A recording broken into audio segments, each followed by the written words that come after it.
Well, good evening, good evening, good evening. This is RC Blakes, and I want to welcome you to another Let's Talk with RC Blakes. Please invite some others to come in and to be a part of our time in the Word of God and conversation today. We have an amazing discussion today. We're talking today about the discipline or the wisdom of waiting for your purpose partner. The wisdom or the discipline of waiting for your purpose partner. You know, so many people get in a rush for relationships, men and women. And we find ourselves entangled. We find ourselves soul tied to people that God had absolutely nothing to do with. We create these false alignments, these demonic covenants. Let me read this story of a young lady. She never imagined she would be here, accomplished, faithful, and still waiting. As the years passed, the quiet pressure of age began to speak louder than wisdom. Friends were married. Family asked questions. Church folk asked questions. The fear of missing her window slowly eroded her discernment. When a man showed interest, charming, attentive, and available, she ignored the subtle warnings in her spirit and leaned into relief instead of revelation. At first, it felt like answered prayer, but over time, the relationship began to pull her away from herself. Her prayer life grew thin. Her clarity faded. Her purpose was no longer nurtured. It was negotiated. What she thought would anchor her instead distracted her, and what she hoped would cover her slowly confined her. Eventually, the relationship ended painfully, publicly, and at great emotional cost. Yet that ending was not her undoing. In the quiet aftermath, she returned to God, not to ask for another relationship, but to reclaim herself. Healing followed honesty. Purpose resurfaced with power. And when she was once again fully aligned, not desperate, not rushing, not compromising, the right partner found her without pursuit or pressure. This time, he did not pull her out of purpose. He walked beside her in it. And this is what I am praying to happen in your lives, that you will lose the quiet desperation and that you will understand the necessity, the discipline, and the wisdom of waiting for your purpose partner. You don't produce your purpose partner. God arranges the connection between you and them. Your only job is to make certain that you are in the hands of God and that God is making you the perfect fit for your purpose partner, while he's making him or her the perfect fit for you. Perfect not meaning flawless, but perfect meaning aligned. Now, when we look at this, let's look at the discipline or the wisdom of waiting for a purpose partner. Number one, a purpose partner protects your calling instead of competing with it. You know, I was listening to some podcast, some clip of a podcast, and the lady was talking about how successful women deal with jealous men. You know, how men are jealous of women that are successful in their careers. And I was like, I didn't relate to that because I've never been jealous of a woman, but I can definitely see how a low vibrational, carnal minded man could very well be jealous of a woman's success. But as I listened to that, you know, within myself, I was saying, well, I think we got before we talk about how all of the men you've met are jealous of your success, we need to look at what pool are you fishing in? Because if you're fishing, you don't even have to be fishing in a pool of Christian men. Just mature men are not jealous of a woman's success. Because a man is one who knows his purpose and he's in pursuit of it, and he's in competition with no one, especially not his woman. If anything, he takes pride, a grown man takes pride in his woman's success. And so when you start talking about something like a purpose partners protect your calling instead of competing with it. A purpose partner understands divine order. They recognize that obedience to God precedes emotional convenience. Now, I think you should be able to deduce just from our initial conversation here that you're not going to find no purpose partner that's not aligned spiritually. So those of y'all that's just running out here trying to find people based on metrics, numbers, 6 feet, 6-pack, and what have you, and you're not considering the spiritual relatability, spiritual alignment, you're missing it from get-go, because they recognize a purpose partner recognizes that obedience to God precedes emotional convenience. When someone competes with your calling, they are not just competing with your schedule or energy, they are competing with God's authority in your life. You see, your calling is the thing that God has put you in the earth to fulfill. It's not just something you do at church. Many of you are called to be amazing entrepreneurs. Many of you are called to achieve and accomplish phenomenal feats in corporate America with balance. All callings require balance. I'm called to pastor and to write books and to speak into the lives of people and to shepherd people and to love people and to empower people. I'm called to do that. And I have to always make certain that there's a balance. But the reason I'm able to walk in my calling is because of my purpose partner, rcblakes. She has never competed with or tried to compete with my calling.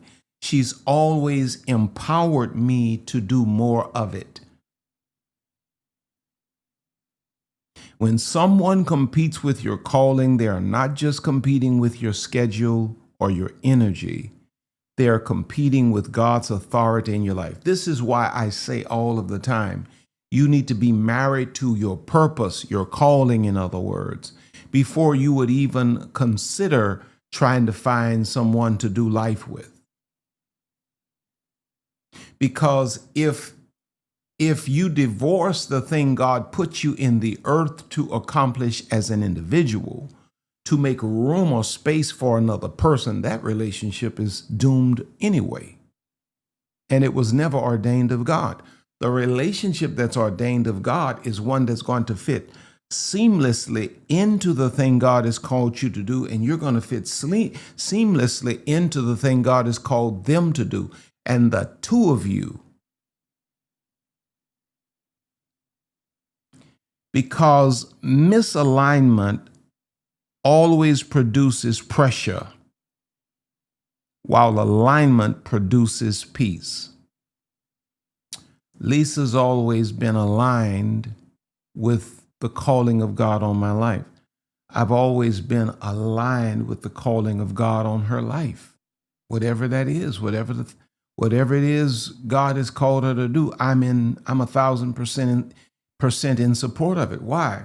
Because my role and place and authority in her life and her and mine does not supersede God's role in either of our lives.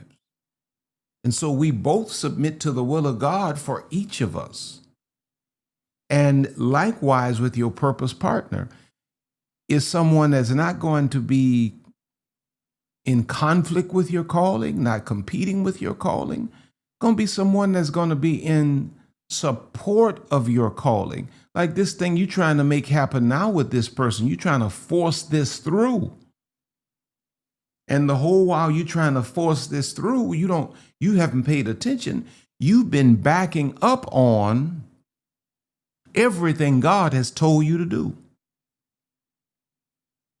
But the Bible says this in 2 Corinthians chapter 6 and verse 14. Do not be unequally yoked together with unbelievers, for what fellowship, what sharing in common, in other words, has righteousness with unrighteousness? Because a partner sent by God will never ask you to abandon the very assignment that attracted them.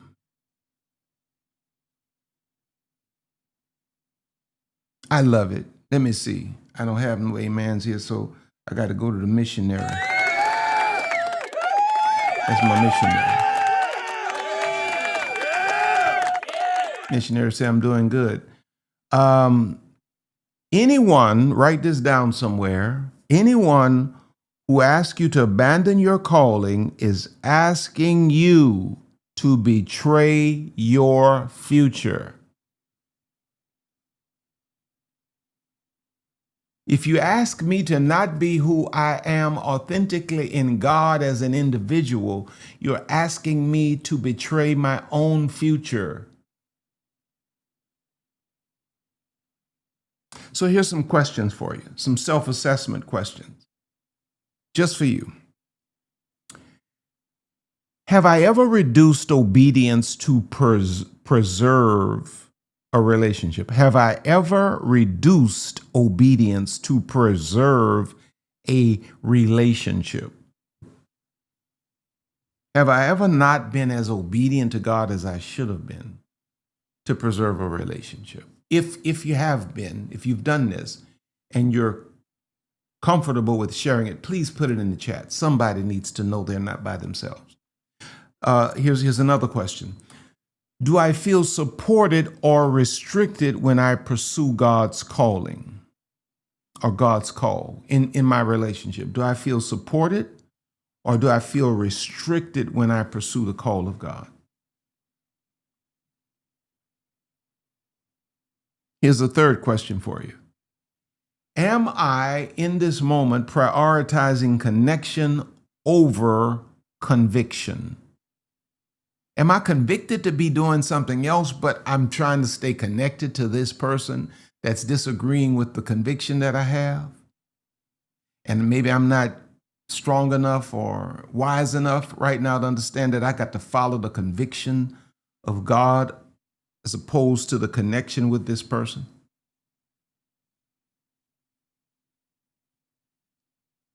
All right.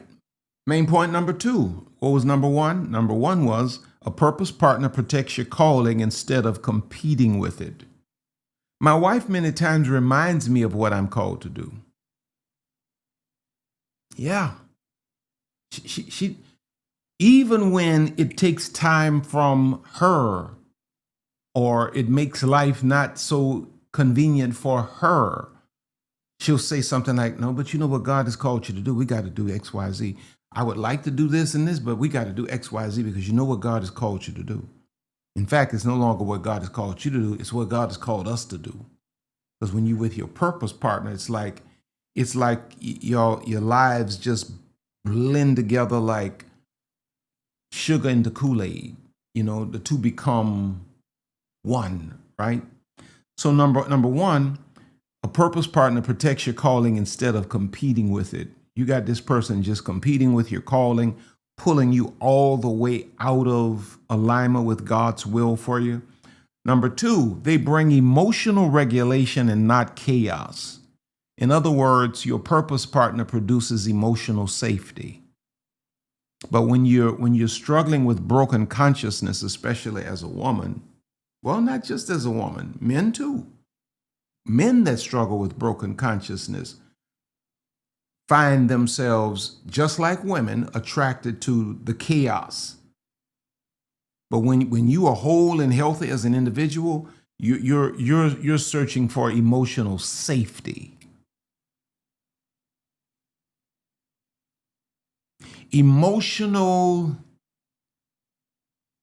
maturity is not the absence of conflict. It is the presence of restraint. A purpose partner knows how to steward emotion rather than weaponize it.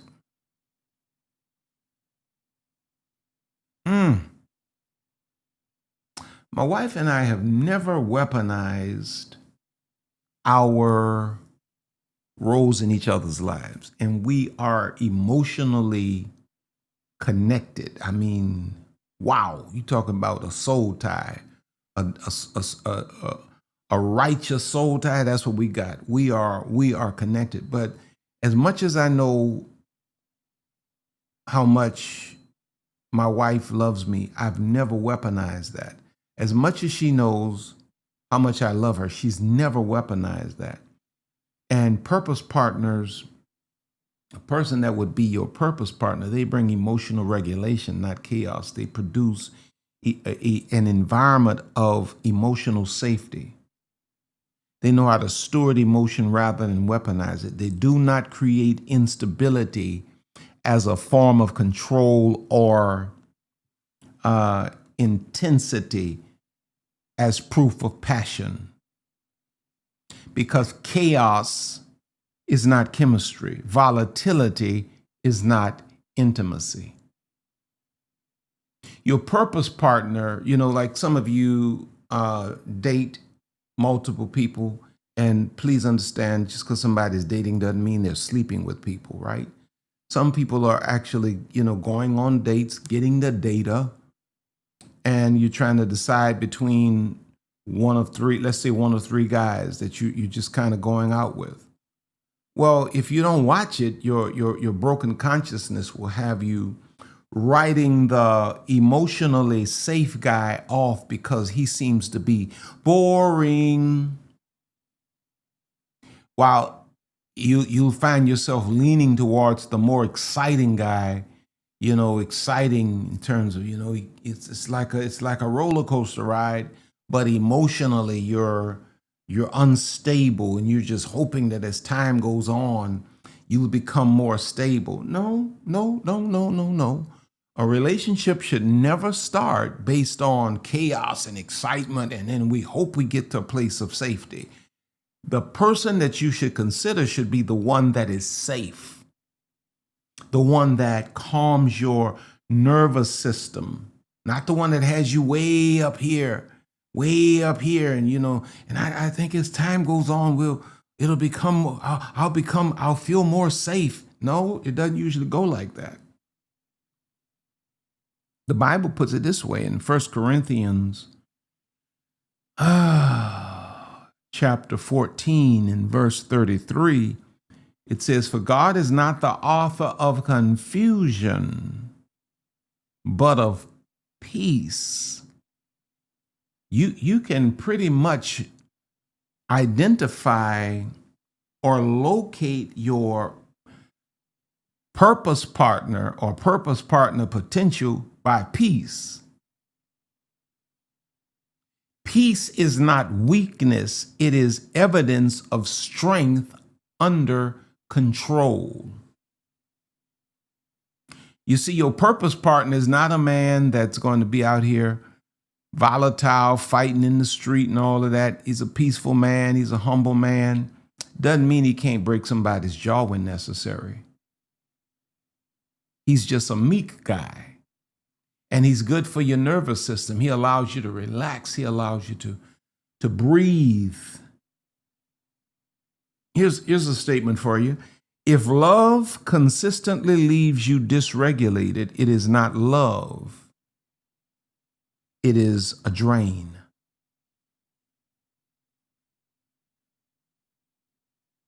If love consistently leaves you dysregulated, it is not love. It is dysfunctional and it is a drain. It's a drain on your soul. It leaves you tired. Here's some self-assessment questions for you. Do interactions leave me calmer or more anxious? Think about that. Think about that for a second. Think about that for a second. While this guy has you, on this merry-go-round, just, ooh, ooh, ooh, ooh, and every time it stops, you end up in the same place, and you're just dizzy. You've lost your equilibrium.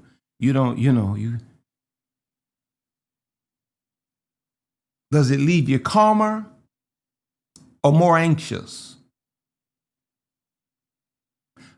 Check your nervous system. Check your body. What's your body saying about this situation? Your little broken consciousness is saying, oh, he's so fine, and oh, he looked like he got so much money, and oh, I would look great on the wedding pictures, would look beautiful, and oh, we'd make beautiful children. But what is your body saying? What is your nervous system saying? Does interacting with this person, does it leave you calmer? Or is it leaving you more anxious? Here's another question for you. Is conflict resolved or recycled? Do you have these blow-ups? Do you have these issues with this person, and then somehow they just start kissing you on your neck and telling you, oh, you know I love you. You know how much I love you. You know how much I love you, big head. All this BS, Bible study. And then there you go, grinning and all of that kind of stuff. No questions, no clarity. And so rather than resolving it, you just recycle it. Just sweep that stuff up under the rug.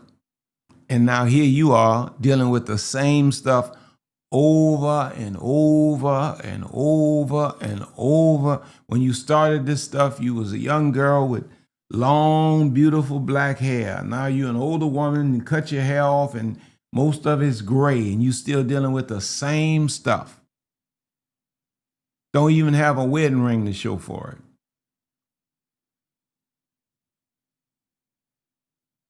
it. Here's another question for you. Am I mistaking emotional highs for emotional health?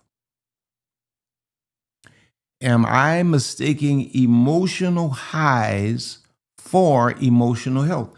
Because that's one of the games. That's kind of sort of how the game goes when a man wants to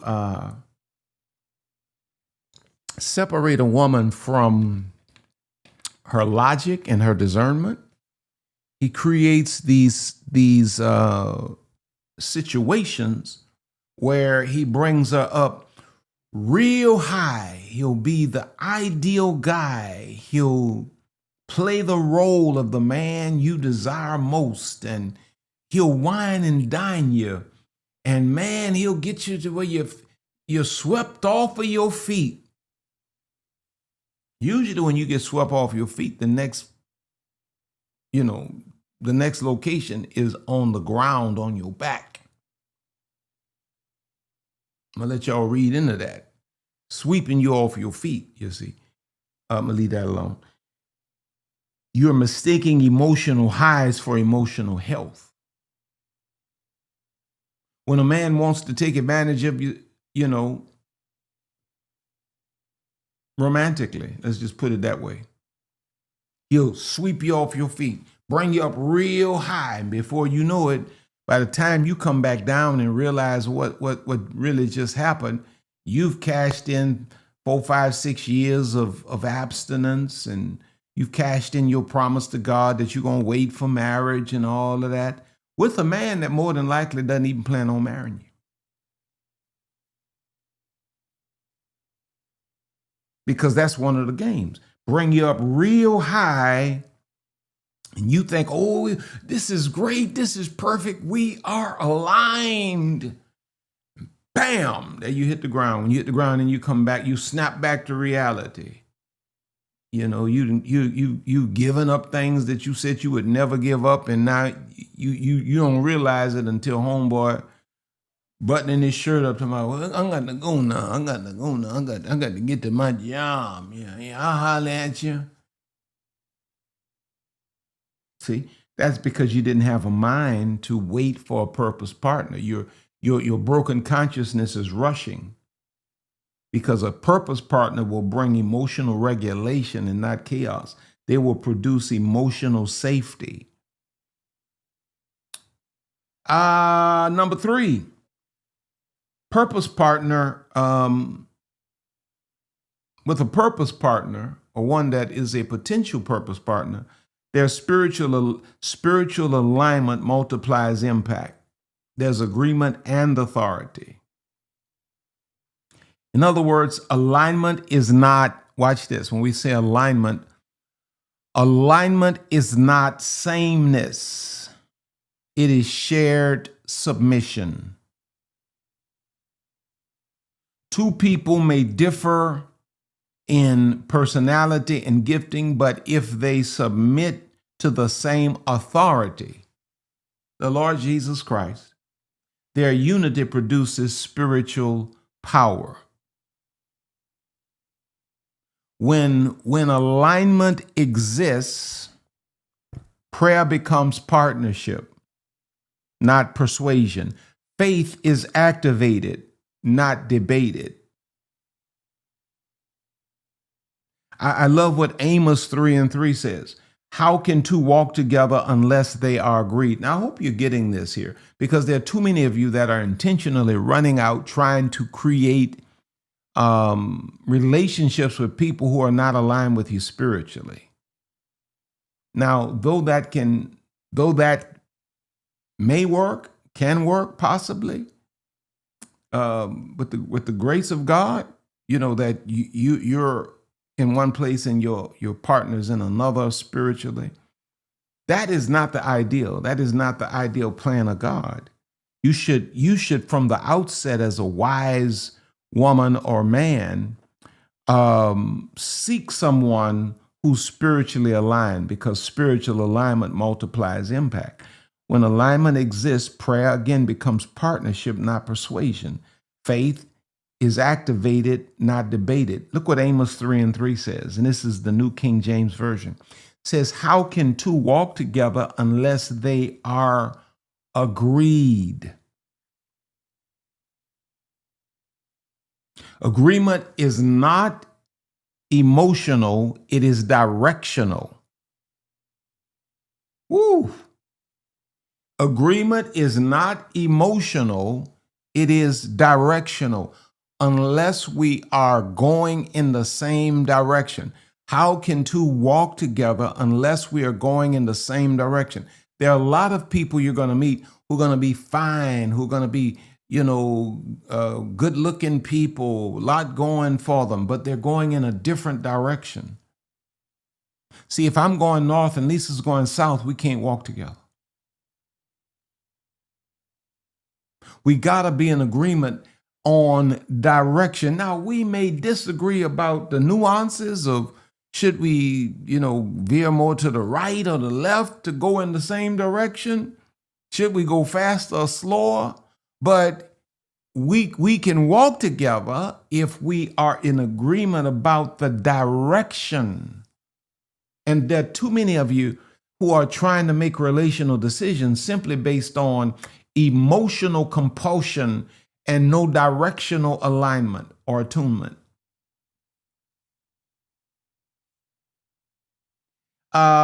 Here's a statement for you. Alignment determines whether love becomes a launch pad or a liability.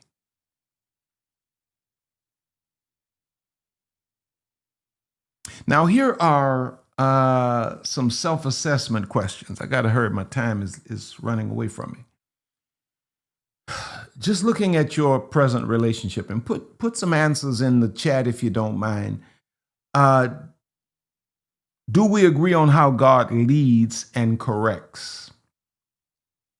You know, if y'all having disagreement about, submission and honor, if brother don't believe in honoring his wife like Christ honored and loved the church, if woman don't believe in submitting to her husband as unto the Lord, what are y'all really talking about? Why are you talking? What are you doing? Because what is the point? What is the purpose of dating? The purpose of dating is to get enough data to figure out if this can be your person to marry or not. I mean, really, that's all it is for believers. Now, if you're not a believer, you could be out there dating so you can just have sex. But if you're a believer and you living according to the word, you're dating, you're getting data, information to figure out if this person is your spouse or not. So do we agree on how God leads and corrects? Here's another question. Is faith foundational or optional in our connection?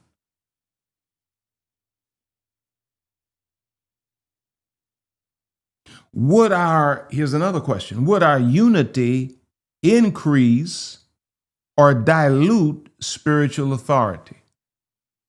Us coming together, is it going to glorify God the more, or is it going to dim the light of God on our lives?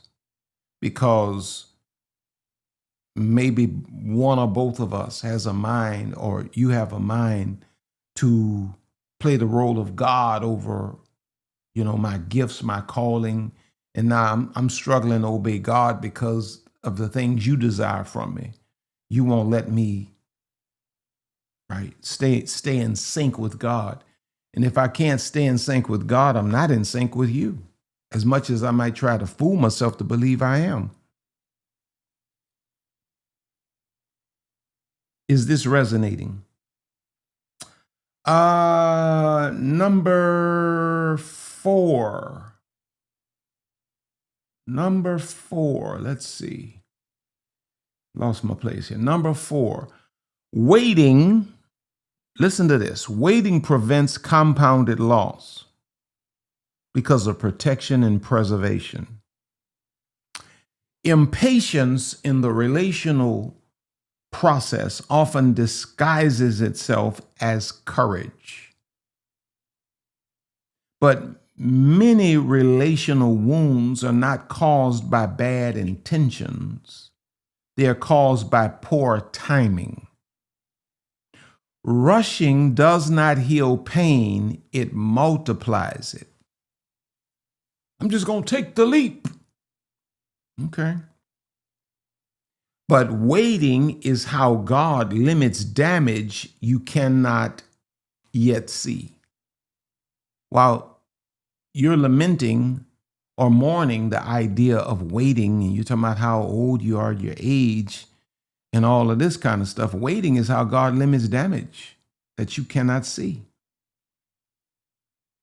You don't realize that you have really needed this time of waiting. You needed it to get your prayer life together. You needed it to get your career together. You needed it to heal, to get your physical together. You don't realize. Waiting is how God limits damage. Proverbs 4:23 says, above all else, guard your heart, for everything you do flows from it. Waiting is a part of guarding your heart.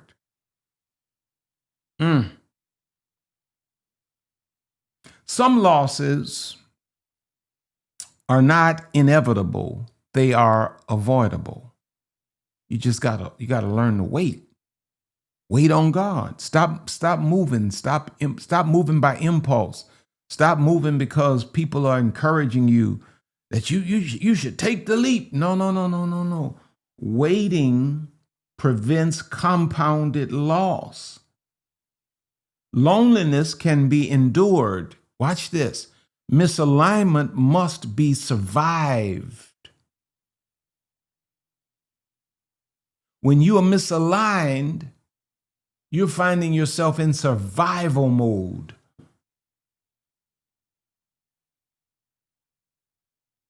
Here's some self-assessment questions for you. Am I choosing connection to escape pain or to fulfill purpose? Am I choosing connection to escape pain or to fulfill purpose? Most of the time it's to escape pain. It's to escape the pain of being all by myself. I'm lonely. I'm so lonely. It's to escape the pain of, I don't want to have to answer this question anymore. Do you? Where's your man? It's to escape the pain of trying to figure out if I will ever.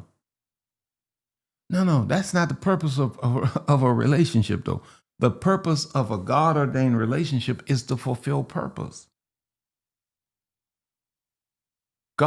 When God put Adam and Eve together, the first thing he did was tell them why they were together, to be in dominion together, have dominion over. Here's the second question. What patterns emerge when I rush relationships? Stop right there, and I need you to write like crazy in the comments. What patterns emerge when you rush relationships?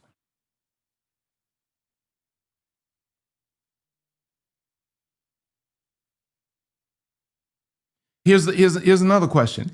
Am I willing to endure solitude to avoid future sorrow? Am I willing to endure solitude, trying to find something here, to avoid future sorrow? Am I willing to be by myself for a little while to make certain that I don't go through the stuff I've gone through 2 or 3 times before when I rush stuff not out of purpose but trying to avoid pain? All right, number 5. I only have 6 points tonight. Waiting allows God to prepare both of you, you and him, you and her. Healing and maturity. These things are happening while you're waiting. Purpose-level relationships require emotional health, not emotional potential. The waiting season exposes wounds that would sabotage intimacy, rejection, abandonment, control, and performance-based love. Let me read that again. The waiting season exposes wounds that would sabotage intimacy, rejection, abandonment, control, and performance-based love. You're waiting many times for God to get you right, to get you purged, to be the right one for the right one. You need to wait because you got some stuff in you that you need to get out of you. And the person that you're waiting on, they got some stuff that God needs to purge out of them.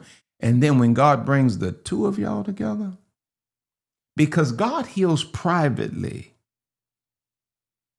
what he intends to reveal publicly. God heals privately what he intends to reveal publicly. Philippians 1:6 says, he who has begun a good work in you will complete it until the day of Jesus Christ. You got to let God finish his work the way he wants to finish it. And, we talk about how, God is the potter and we're the clay and all of that. Well, the hardest part of the pottery process for the clay is the waiting. When the potter puts you on the shelf and lets you sit there to dry, to harden, put you all in the oven and all of this kind of stuff. It's waiting. Delay is often evidence of divine care. Woo! I'm waiting because God loved me.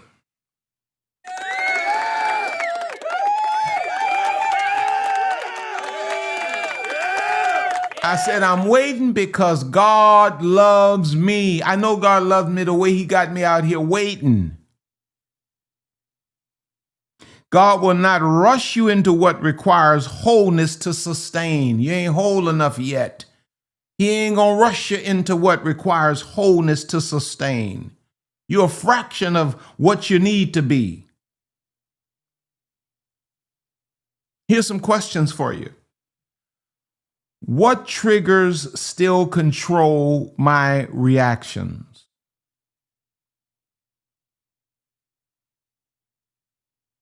Am I healed enough to love without bleeding?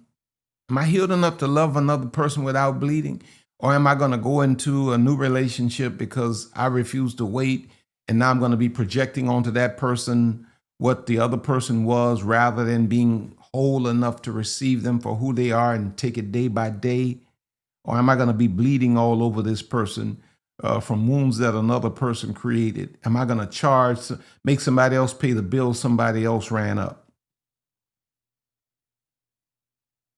Here's another question. Would I want to meet myself as a spouse today? Now, you see, you the good, the bad, and ugly. Would you want to meet you as a spouse today, right now, the way you are? Between your ears. I'm not talking about your exterior, because you fine, but I'm talking about between your ears. Would you want to meet you as a spouse with the stuff you got going on in your head? With the thoughts you think? You need to wait. Waiting allows God to prepare you and them. And then number 6, and finally, and I'm out of here. True value is recognized and never negotiated. In other words, you do not bargain for what is priceless. When value must be negotiated, identity is unclear. A purpose partner recognizes worth because they recognize God. See, you've been so broken, you think it's normal to have to prove your value, your worth to somebody. That ain't normal, babe.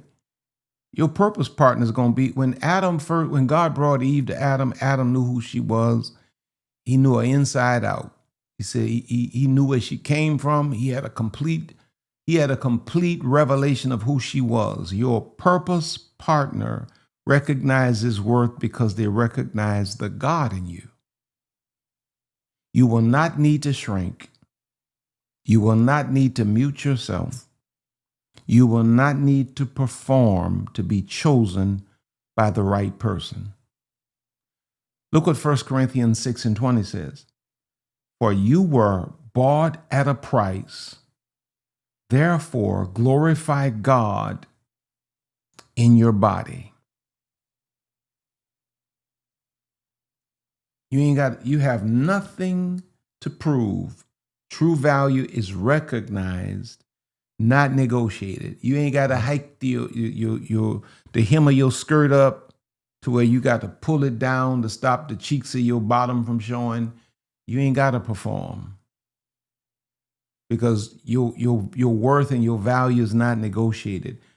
What heaven paid for should never be discounted on earth.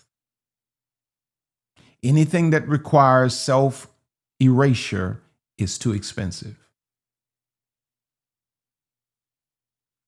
Now, here are self-assessment questions. Have I ever diminished myself to be accepted? If you have done that, I want you to put in the comments, if you're free to do so, what you did, how you did it. Somebody needs to read it. Do I feel celebrated or merely tolerated? Is my sense of worth rooted in God or relationship status?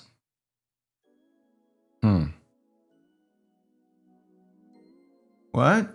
Is my sense of worth rooted in God or relationship status? So waiting is not inactivity. It is intentional restraint. It is the discipline of trusting God more than urgency, obedience more than options, and alignment more than availability. Waiting teaches you to recognize peace over pressure, to choose purpose over pain, to value preparation over proximity. As the word says in Proverbs 3, 5, and 6, trust in the Lord with all your heart and lean not on your own understanding. In all your ways acknowledge him, and he'll direct your path. The discipline of waiting does not deny desire. It refines it. It does not delay love. It defends destiny. And when the purpose partner arrives, there will be no confusion, no negotiation, and no loss of self. Only peace, partnership, and forward movement in God. Waiting will have proven itself worth it. My prayer today is that you are convinced to wait on God. Hope you've gotten something out of this. May I pray for you? Father, I thank you for giving your people wisdom, clarity, and courage to change and to elevate. In Jesus' name, amen. If you go to my link, there's a link for better. If you go to my description, rather, there's a link for BetterHelp Counseling. And if you hit that link and engage it, you can find a counselor that you can talk to from the convenience of your own home. And you can go through as many counselors as you need until you find the one that really works for you. And if you use that link, it will discount. It will give you a discount on the cost of your counseling. And there's some things you may need to talk about. I want you to go there and consider that. Also, don't forget to go by Amazon or rcblakes store and pick up my latest book to the empowerment of women. It's called The Training for Reigning. Go and pick that up today.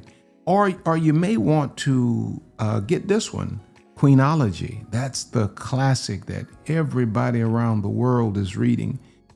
I want you to support us in that way. Thanks to all of the moderators. Thanks to all of the Royal Court members. If you've not joined the Royal Court, you should do that tonight. Do that today, because it is an amazing community that's changing the lives of people. And I'm certain that the moderators are putting the links in there for you to join the Royal Court. I love all of you. I love all of you with all of my heart. I'm trying to see if there's anything else I need to be talking about.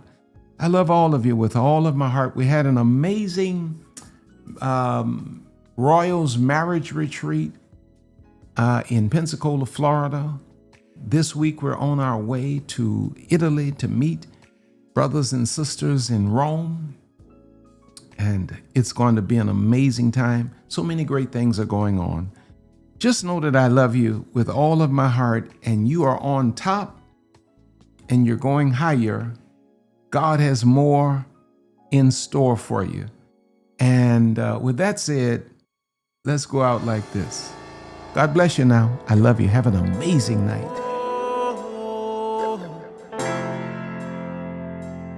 My queen, my queen. Oh, she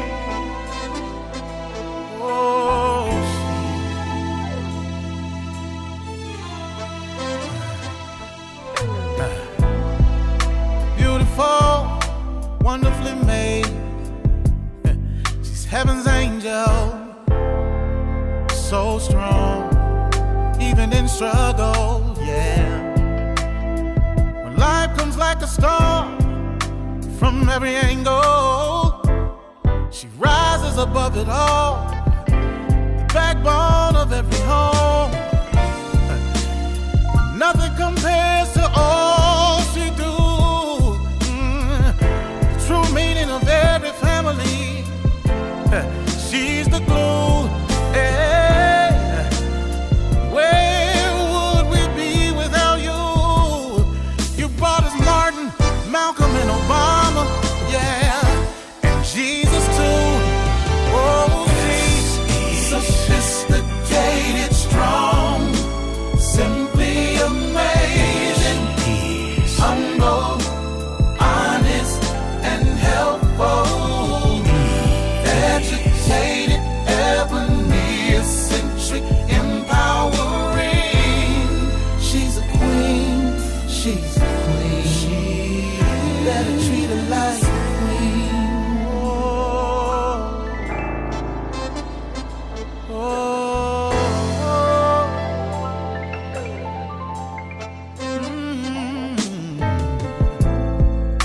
Her strength is amazing. Life inside, 9 months she's carrying back to work, 'cause the family she's carrying. Society don't give her just due, but she prevails and stands tall. A champion, a true woman. But nothing compares to all she do. Yeah, the true meaning of every family. She's the glue. Yeah, oh. And where would we be without you? Yeah, you brought us Martin, Malcolm, and Obama, and Jesus too. Oh, she is sophisticated, strong, yeah, simply amazing, humble, honest, and helpful. Not only that you are educated, yes you are, eccentric, empowering. You're my, she's a queen. You're my,